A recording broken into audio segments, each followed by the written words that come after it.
아, 네. 마지막 어, 영상을 업로드 하도록 하겠습니다. 오늘 이 PPT를 다 못 끝낼 것 같은데요. 앞, 앞 시간에 이런저런 다른 이야기를 하다 보니까 다 못 끝낼 것 같은데, 어쨌든 2주차까지는 요 PPT를 가지고, 이야기를 하고, 앞서 말씀드렸던 것처럼, 3주차부터 수업 계획을 진행을 어떻게 할지 결정이 되면 그 뒷부분에 내용들을 여러분들한테 공지를 하고 강의자를 업로드 하도록 하겠습니다. 어쨌든 그 태양열 난방의 방식 중에 이제 패시브하게 이용하는 방법, 수동적이라고 되어 있는데요. 수동적이라고 하면은 약간 의미가 조금 실제 그 의미와는 어, 실제 의미와는 약간 다르게 이해될 것 같긴 한데요. 요 패시브라는 요 단어를 잘 보시면 될 것 같아요. 보통 보면은 우리가 쉽게 말하면 온라인 게임 같은 거 하면은 이렇게 탁 캐릭터가 칼 딱 들고 있어가지고 이렇게 뭐 멧돼지가 이렇게 어, 멧돼지가 이렇게 있어. 그러면은 얘를 막 이렇게 때려잡는 거. 때려잡아야 되는 막 1번 키를 막 겁나 눌러야 되는 거. 그걸 우리 액티브 스킬이라고 하고요.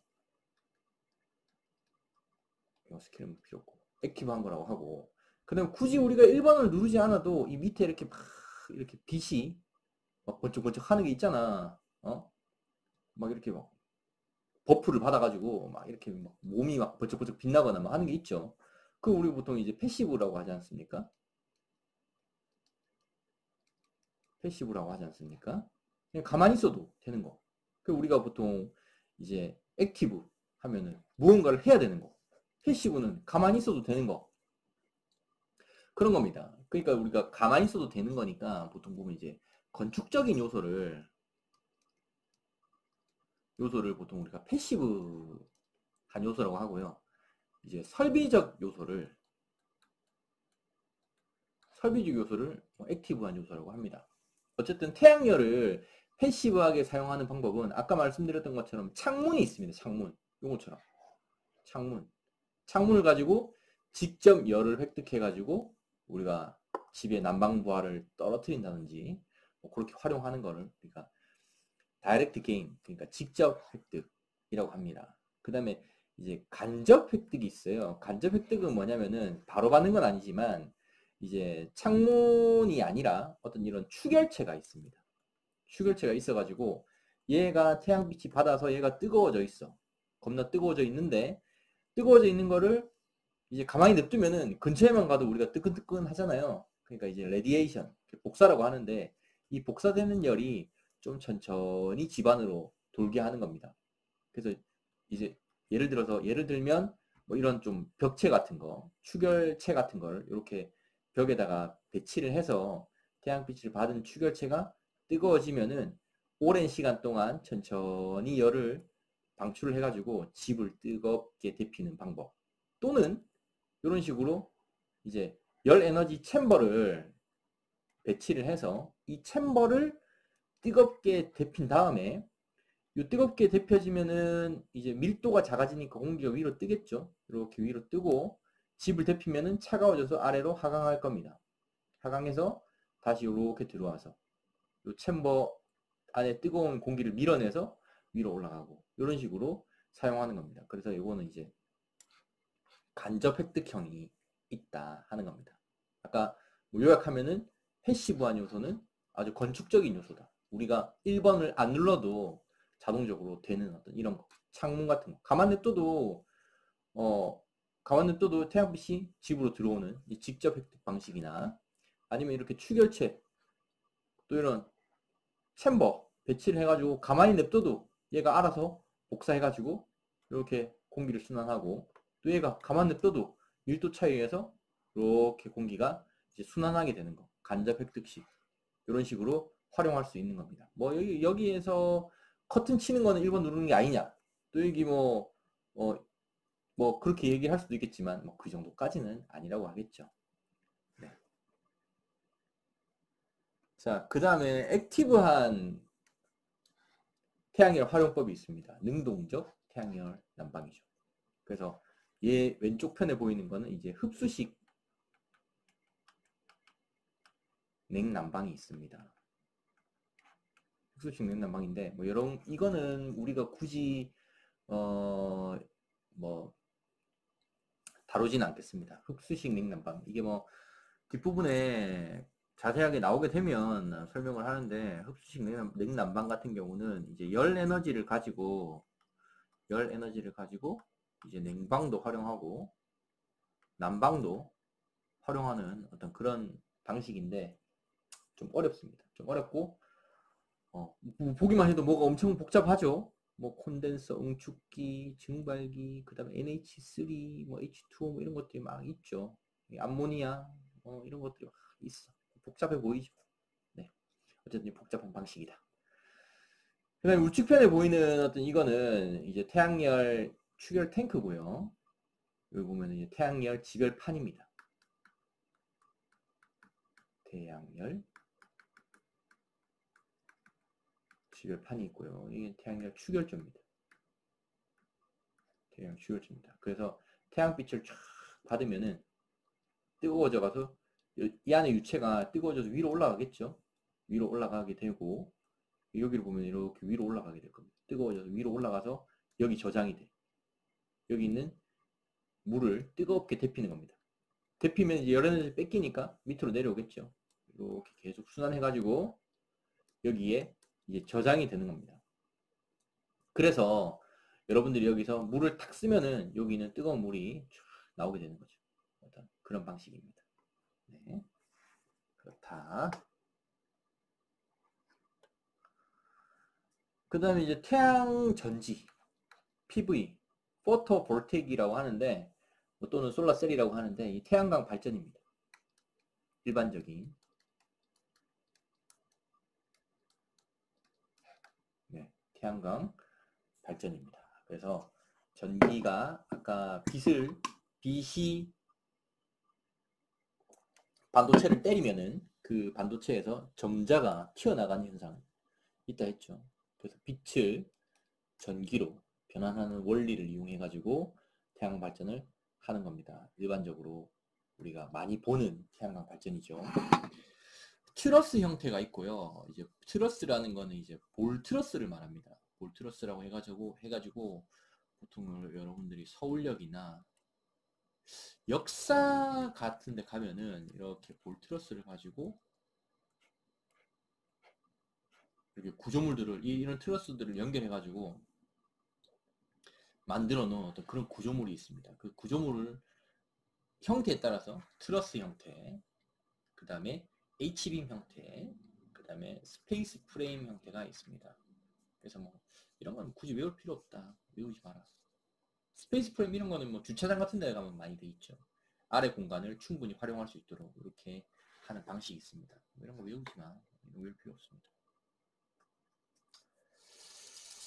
자, 그렇다. 그러면 우리는 왜 신재생 에너지를 활용해야 하는 것인가 하는 건데요.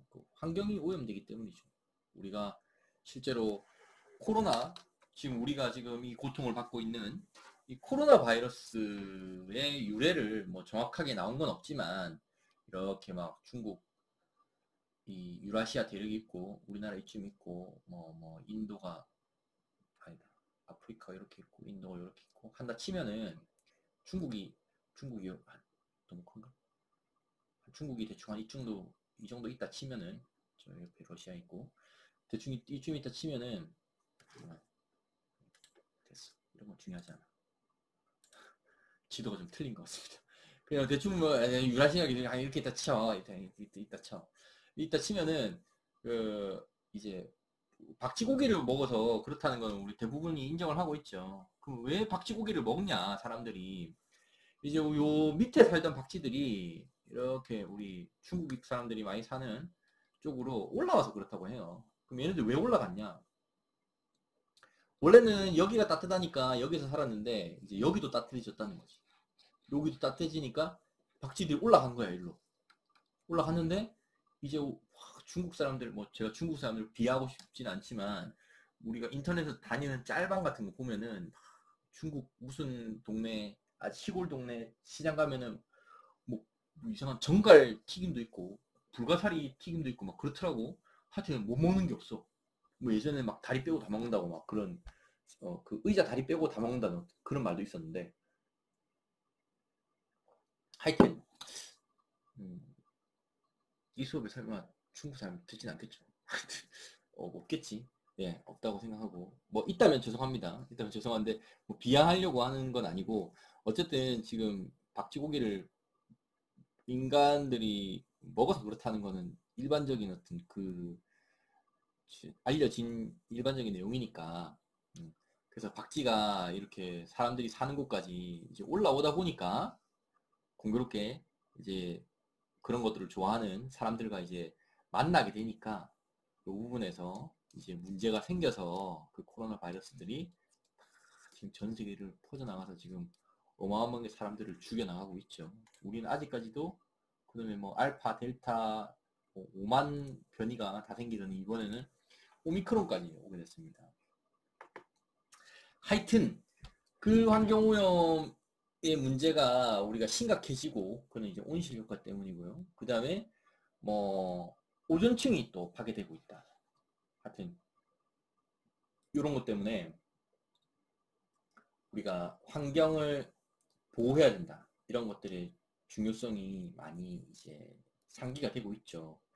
오존층이라는 건 뭐 보통 보면은 이제 여기 보시는 것처럼 우리 지표면에서 한 25km 이상의 이제 분포하고 있는 이제 자외선을 차단해주는 어떤 그런 막을 우리는 오존층이라고 하는데 이제 오존층이 왜 파괴되었는가 이제 우리가 쓰는 CFC 그러니까 프레온가스죠.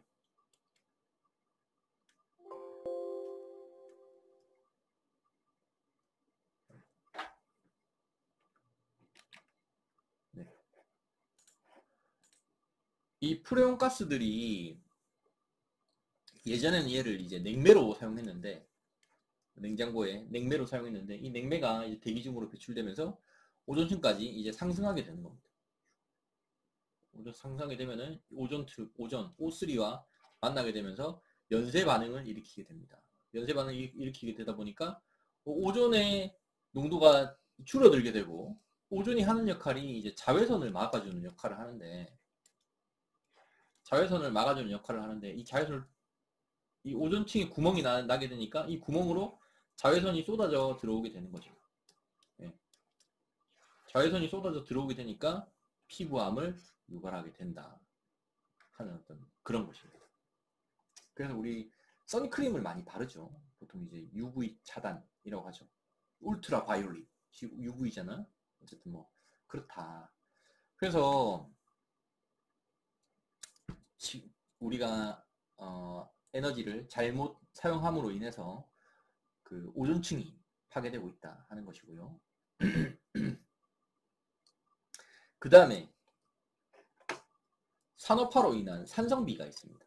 산성비 같은 경우는 이제 연소를 하게 되면서 우리 공장이나 이제 자동차에서 나오는 어떤 그런 연소 가스들이 대기 중에 수증기와 만나서 황산이나 질산으로 변화하게 됩니다.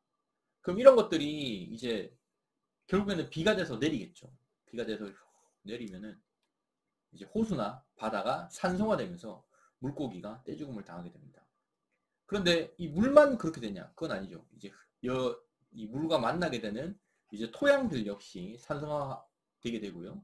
이 산성화된 토양 속에서 자란 어떤 이런 나무들 역시 영향을 받게 됩니다. 산성비. 네. 그래서 예전에 저 어릴 때만 해도 산성비 이 경각심이 막 생기기 시작했을 때였던 것 같은데요. 어릴 때 어른들은 비를 맞았죠. 뭔가 이 비가 내리면 이제 비를 맞고 다니는 것 어떤 로맨스의 어떤 상징 같은 여러분들 소나기 이런 거 이 소설 보면은 뭔가 그 이 빛 속에서 생긴 어떤 그런 비를 맞으면서 생기는 어떤 풋풋한 그 소년 소녀의 그 로맨스 같은 것의 어떤 그런 어떤 상징 같은 것이었는데 어느 순간부터 이제 우리는 비는 맞으면 안 된다 라는 것이 이제 뇌리에 각인이 됐죠. 워낙 이 산성비가 안 좋다는 것을 알고 있으니까. 그래서 이제 이렇게 연소가스에 의해서 우리가 물과 토양이 산성화되는 것을 우리는 그 환경 파괴로 하나 보고 있습니다. 그 다음에 아까 말했던 이제 제일 심각한 문제는 지구의 온난화입니다. 지구 온난화. 온실가스. 대표적으로 이제 CO2가 있죠.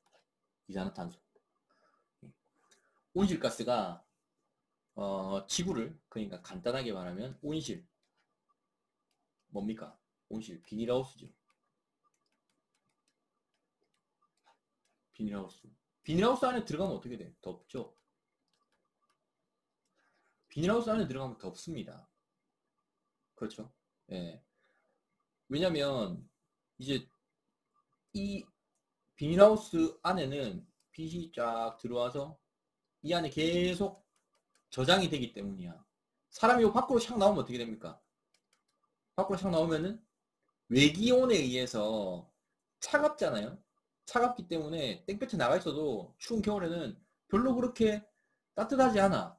근데 비닐하우스에 쇽 들어가면은 뜨뜻합니다. 외기와의 외기와의 이 접촉이 차단돼서 열이 발산이 안 되기 때문에 이 하우스 안에 들어가면은 뜨뜻하죠. 그래서 우리가 뭐 겨울에도 딸기도 먹고 할 수 있는 거잖아. 이 하우스의 안은 따뜻하니까 이 식물들이 겨울임에도 불구하고 여름이나 봄으로 착각해서 잘 자라주기 때문입니다. 그런데 이 하우스가 전 지구가 됐다고 생각해 보십시오. 그러면은 이 지구라는 것은 차가운 데는 차갑고 뜨거운 데는 뜨겁고 겨울이 오는 데는 그만한 이유가 있는 거고 우리의 모든 지구상의 생명체들이 봄, 여름, 가을, 겨울 봄부터 겨울까지 온도가 올라갔다가 내려갔다가 올라갔다가 내려갔다가 올라갔다가 내려갔다 하는 이 모든 사이클에 지금 적응이 돼가지고 우리가 맞춰 살고 있습니다. 그런데 이게 지금 내려가지 않고 올라갔다가 쭉 올라갔다가 쭉 올라갔다가 쭉 이렇게 되면 어떻게 되겠습니까? 뭔가 꼬이겠지. 왜냐면 우리는 올라갔다 내려갔다 올라갔다 내려갔다 올라갔다 내려갔다에 익숙해져서 살고 있는데 올라갔다가 조금 내려가고 조금 내려갔으니까 어떻게 되겠어? 좀 더 많이 올라가겠죠? 또 조금 내려갔다가 좀 더 많이 올라가겠지. 지구 온도가 점점 올라가고 있는 겁니다. 이렇게 되면은 항상 똑같은 평균 온도를 유지할 텐데 올라갔다가 내려갔다가를 반복을 하되 조금 덜 내려가니까 계속 이 온도가 쌓여가지고 지구의 평균 온도가 점점 올라가게 되는 거죠. 계속 더워지고 있는 겁니다. 그러니까 과일박쥐가 밑에 살아야 되는 과일박쥐가 점점 위로 올라가다 보니까 사람을 만나가지고 이 박쥐고기 좋아하는 사람들을 만나가지고 이제 코로나 바이러스가 생겼다고 하는 게 지금의 문제인 거죠. 지구가 더워지니까 생긴 문제입니다. 하여튼 뭐 그렇다. 그래가지고 막 빙하가 녹고 지금 북극곰이 지금 앉을 데가 없어가지고 지금 뭐 살지를 못하는 잠을 못 잔다. 북극곰이 엄청 수영을 잘한대. 근데 북극곰도 잠은 물속에서 못 잘 거 아닙니까? 포유류니까 숨을 쉬어야지. 뭐 빙하 위에 올라가야 뭐 잠도 편하게 자고 할 거 아닙니까? 근데 잠 못 자고 하니까 얘네가 죽어 나가는 거야. 코카콜라의 상징, 북극곰, 귀여운 북극곰들이 죽어나가고 있는 겁니다. 우리가 화석연료를 많이 떼기 때문이죠. CO2, 온실가스인 CO2를 너무 많이 발산을 시켜서 이 지구가 이 커다란 온실이 돼버린 겁니다. 어쨌든 그렇다. 그래서 이제 그 지구의 온난화는 이겁니다. 지구의 온난화는 온실효과 때문이다. 이 온실효과는 수증기, 이산화탄소, 다른 기체 등등이 있습니다. 온실효과가 지구의 표면 온도가 알맞은 환경인 15.6도가 되어 있는데 사람들이 계속 불을 떼다 보니까 이산화탄소가 너무 올라가가지고 온실가스 농도가 올라가서 지구의 평균 온도가 점점 더 높아지는 거죠. 더워지는 겁니다. 지구의 온도가 점점 더 높아지고 있습니다. 그러다 보니까 빙하 만년설이 감소되고 있어. 그래서 지금 실제로 북극과 남극의 빙하가 크기가 엄청 많이 줄었다고 합니다. 진짜 많이 줄었대. 예. 그러니까 이제 이렇게 많이 올라가고 있으니까 북극곰과 펭귄이 어떻게 쉴 데가 없는 겁니다. 펭귄은 또 날지도 못하잖아, 공교롭게. 얘네 어디 가서 자겠어? 물 위에서 수달처럼 잘 수도 없고, 그죠? 잠자고 알라서 새끼 키우고 하려면은 뭔가 발 디딜 땅이 있어야 되는데 얘는 갈 데가 없는 거야. 북극곰 역시 마찬가지입니다. 얘네가 죽으면 어떻게 되겠습니까? 불쌍해지겠죠. 제가 에버랜드에 얼마 전에 에버랜드 사파리 투어를 한번 간 적이 있는데, 사파리 스페셜 투어.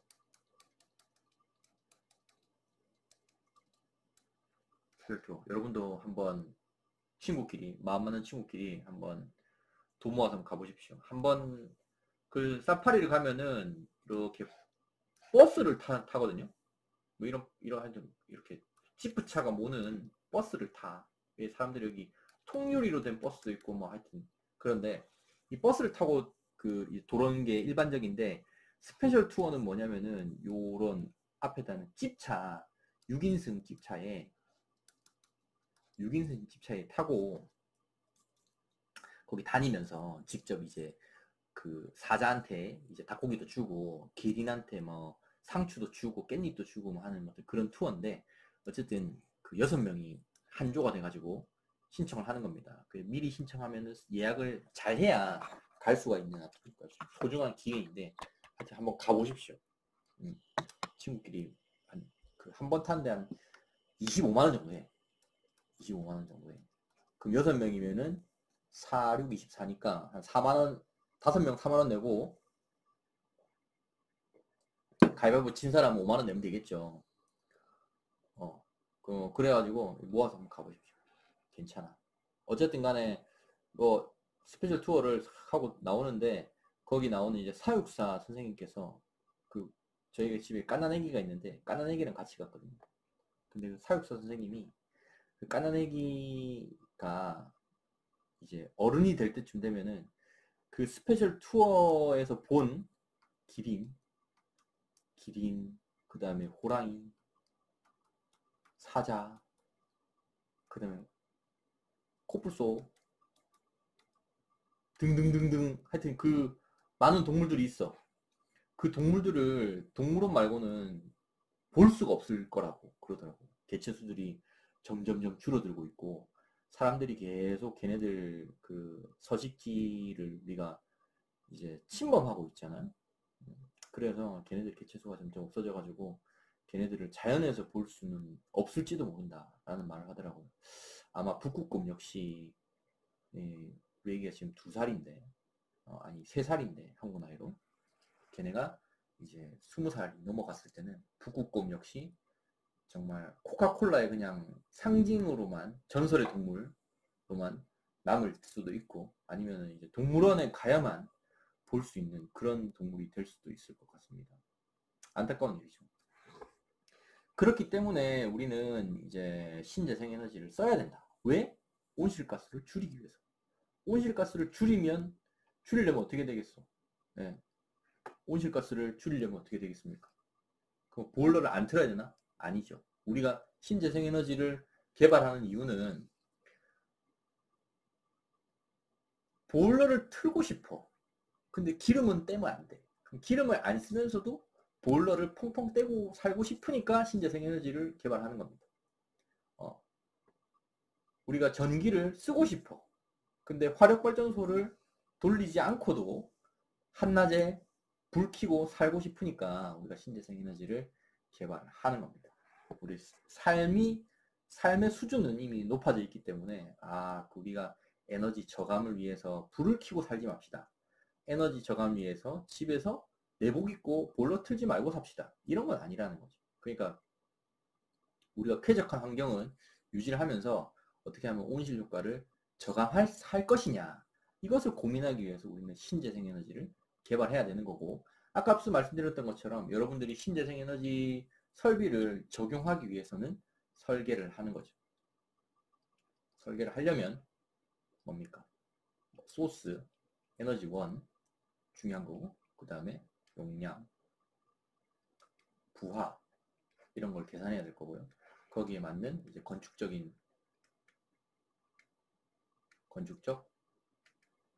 조화 이런 걸 따져가지고 여러분들이 어떤 이런 결과물을 만들어내기 위해서 친환경 에너지 계획을 배워야 하는 겁니다. 자, 어쨌든 첫 주 수업부터 참 비대면 수업이 돼서 뭐 올해도 참 유감스럽고요. 요즘 대학생들 보면은 참 안 됐다는 생각이 듭니다. 뭔가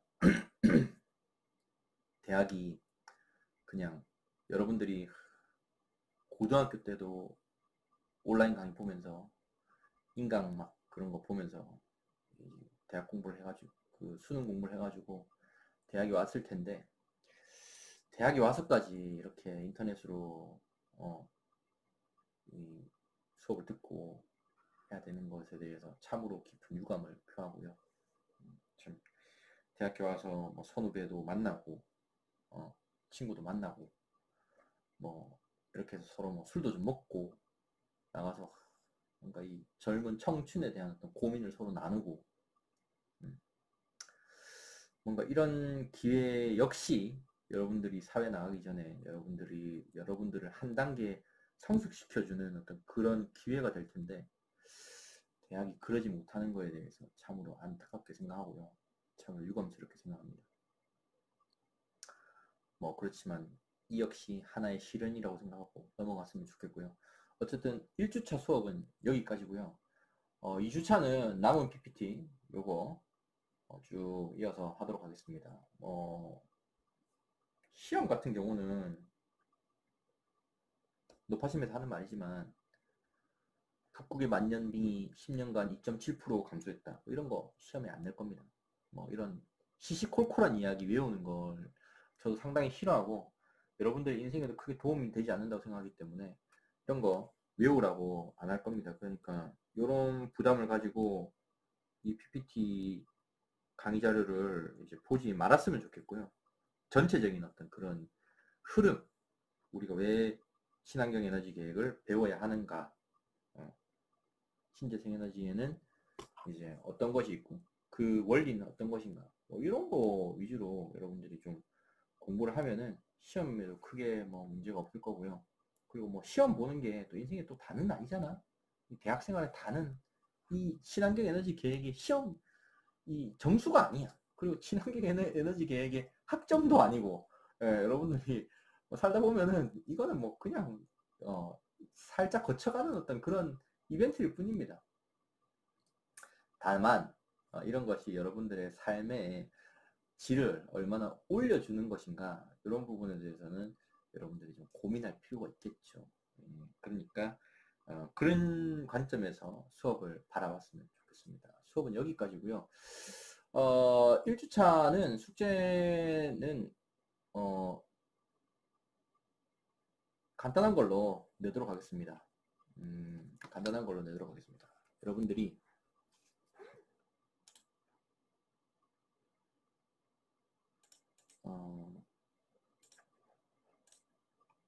네, 1주차 레포트는 여러분 기상청에 가시면, 기상청에 들어가 보시면은 평균 기온이 있습니다. 평균 기온이 있어요. 그래서 10년간 부산 지역의 평균 기온을 조사해 보십시오. 조사해서 과연 평균 온도가 몇 도씩 상승했는가. 결론. 여러분들 나름의 결론을 내리십시오.